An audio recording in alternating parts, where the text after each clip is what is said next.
Welcome to our channel Iconic Learn. आज के video में मैं आपको क्लास 9 का चैप्टर 5 यूक्लिड्स ज्योमेट्री पढ़ाने वाला हूँ। और आज के वीडियो में आपको पोस्टुलेट दिखाने वाला हूँ और ये आपको पता ना हो तो बता दूँ कि ये हमारा 3rd लेक्चर है। ओके, बिना कोई टाइम पास किए आज का वीडियो स्टार्ट करते हैं।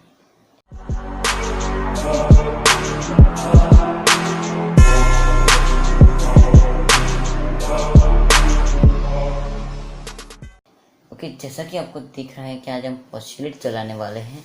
तो हमारा पहला पोस्टुलेट है कि मीन्स 5 पोस्टुलेट है यूक्लिड के। तो हमारा पहला पोस्टुलेट है कि यह straight line can be drawn from any point. Okay, इसमें बताया गया है कि कोई भी स्ट्रेट लाइन कोई भी पॉइंट से सीधी बन सकती है, मीन्स कहाँ से भी सीधी बन सकती है।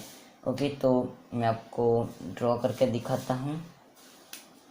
समझ लो ये पॉइंट है, तो ये पॉइंट से इधर से भी स्ट्रेट लाइन बन सकती है, इधर से भी स्ट्रेट लाइन बन सकती है, मीन्स इन्फिनेटली स्ट्रेट लाइन बन सकती है। ओके, तो बहुत ही सिंपल पोस्टुलेट था ये। तो आगे बढ़ते हैं दूसरे पोस्टुलेट की ओर। ओके, तो दूसरा पोस्टुलेट है हमारे पास कि a terminated line can be produce indefinitely. और यूक्लिड उसने वो उसे कहता था, लाइन सेगमेंट को बोलता था टर्मिनेटेड लाइन। ओके, वो इंडिफिनिटली जा सकती है और लाइन सेगमेंट वो होती है जो इंडिफिनिटली नहीं जाती। ओके, अब तो तीसरा पोस्टुलेट लेते हैं। तीसरा पोस्टुलेट हमारे पास है circle can be drawn with any centre and any radius. Okay, circle कोई भी पॉइंट से बन सकता है, मीन्स समझ लीजिए पॉइंट है तो कोई भी रेडियस समझ लो 5 सेंटीमीटर है, 5 सेंटीमीटर। तो पूरा इधर से पूरा सर्कल बन जाएगा, मीन्स कहाँ भी पॉइंट हो। इधर है तो इधर 7 सेंटीमीटर है तो इधर से भी सर्कल बन जाएगा। ओके, ये हमें बताता है यूक्लिड 5। तो अब चौथा एक्सियोम लेते हैं। ओके, चौथा एक्सियोम हमारे पास है कि all right angles are equal to one another. Okay, उसमें बताया क्या है कि कोई सारे राइट एंगल होते हैं इक्वल बाकी सबसे। ओके, ये भी बहुत आप समझ गए होंगे, बहुत ही सिंपल पोस्टुलेट था। अब पांचवा पोस्टुलेट लेते हैं जो कि थोड़ा इम्पोर्टेंट। पांचवा पोस्टुलेट हमें क्या कहता है कि दो स्ट्रेट लाइन के ऊपर एक स्ट्रेट लाइन इंटरसेक्ट करती है और ऐसे इंटरसेक्ट करती है कि एक साइड 90 डिग्री से, मीन्स दोनों को प्लस कर दे तो 180 डिग्री से कम होगा और एक एक एंगल 90 डिग्री से कम होगा। तो वो प्रोड्यूस मीन्स आगे प्रोड्यूस की जाएगी तो वो एक पॉइंट में मिल जाएगी। ओके, तो मैं आपको ये डायग्राम ड्रॉ करके दिखाता हूँ, ड्रॉ करके आपको समझ में आ जाएगा। ओके, तो समझ लो ये एक स्ट्रेट लाइन है, मीन्स स्ट्रेट, ऐसे स्ट्रेट कैसे भी स्ट्रेट। और ये दूसरी स्ट्रेट लाइन ले लेते हैं और उसमें दूसरी लाइन स्ट्रेट लाइन गिर रही है। तो इसमें क्या हो रहा है कि एंगल 1 और एंगल 2 जब ऐड किए जाएंगे तो 180 से कम होंगे। इसका मतलब कि फर्स्ट एंगल कम 90 डिग्री से होगा और दूसरा एंगल भी 90 डिग्री से कम होगा, तो वो आगे प्रोड्यूस की जाएगी। ओके, तो ये एक पॉइंट में मिल जाएगी, ऐसा यूक्लिड ने कहा। ओके, बहुत ही सिंपल था ये भी। तो हम आगे बढ़ते हैं। तो यूक्लिड ने फिर कुछ मीन्स थियरम्स जैसे उसने कुछ ये सारे पोस्टुलेट और एक्सियोम से बाकी सारे थियरम भी उसने प्रूव किए। ओके, हमें अभी मीन्स वो उसको कहा जाता था प्रोपोजिशन और थियरम्स। ओके, वो हमें अभी नहीं पढ़ना, तो आगे बढ़ते हैं। अब कुछ एग्जाम्पल लेते हैं। ओके, तो हमारे पास पहला एग्जाम्पल है कि if A B and C are three points, और मीन्स हम ये पॉइंट हटा देते हैं, 3 point on a line. Okay, 3 point हैं जो एक लाइन में एग्जिस्ट करते हैं। तो B lies means B A and C के बीच में है। तो हमें प्रूफ करना है कि A B plus B C हमारा ए सी आए।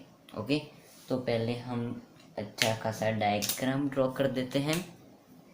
तो डायग्राम ड्रॉ करते हैं, ये स्ट्रेट लाइन ऐसे बना देते हैं। चलो, ओके, तो ये ए है, ये सी है, उन दोनों के बीच में बी है। ओके, तो हमें प्रूफ करना है कि A plus means A B plus B C is equals to A C हो। ओके, बहुत ही आसान सा क्वेश्चन है, पता चल जाता है। ओके, तो हमें फिगर से क्लियरली पता चलता है कि A B plus B C and A C coincides with each other. Okay, वो एक से एक मीन्स जॉइंट हो जाता है। देयरफॉर हम लिखते हैं देयरफॉर बाय यूक्लिड एक्सियम से ही प्रूफ करना होगा, क्योंकि हमें पता है नहीं चलेगा। तो from Euclid axioms, okay, axiom कौन सा, फोर्थ लिख देना आप।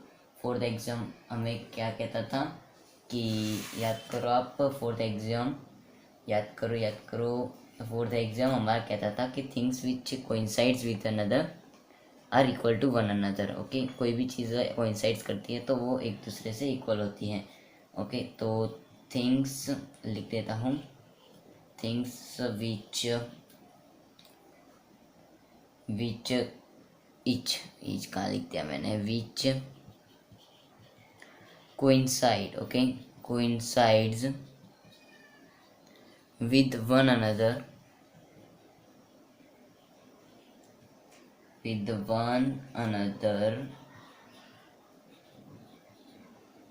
so they are equal। Okay, तो हमें इससे पता चलता है कि A B plus B C is equals to A C. Okay, बहुत ही आसान सा एग्जाम्पल था।